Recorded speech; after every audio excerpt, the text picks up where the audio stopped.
ntituze turabeshera ubwo kwaruka abo bana ngo nibo bagize esheke esheke n'abarimyi. Ubu rero nagomba sabe umushikiranganje w'indero agirisha rukokoma agirisha iki abayigisha abanza bemere ko bafise esheke bananiwe, aho kuvuga ngo abana nibo bananiwe babanza bavuga bati twananiwe kubera iki.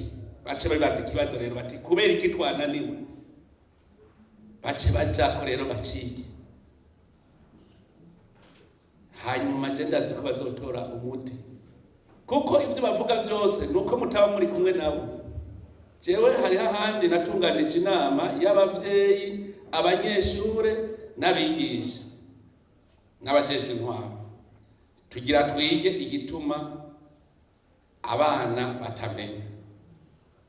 Abarimu nibo batakwisigura, bavuga ngo urumva ngo ishure usanga isomero ririmo abana benshi biratugora kubakurikirana bose kubera ari benshi ngo barenga 100 biragoye. Aho rero ndavyumvise je navuga ati nivyo twe twigira turi nka 40 mw'ishure, urumva rero nkeka arivyo. Hanyuma akivuze gutyo amenga turavyemeye, umwana uwundi nawe acarabaza ati twebwe mw'ishure turabana 27 hamenye 7 gusa, ati tweho ni kubera iki? Urumva tuti directeur w'ishuri sigure ni kubera iki? Muraraba neza abantu twitwa abakozi ba leta twarabaye abacangero ntitukiri abakozi.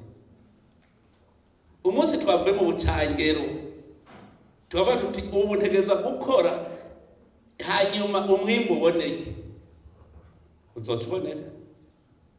Uno munsi dukora nk'abacangero ntituriko dukora kuri kazoza ku Burundi.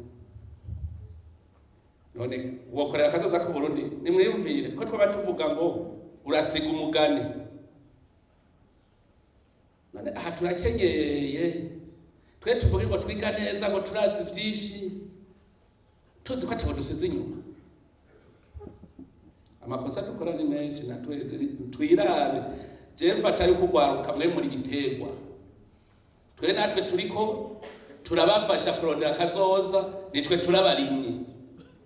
Iyo ataco buvuyemo ni twebwe tuba twananiwe.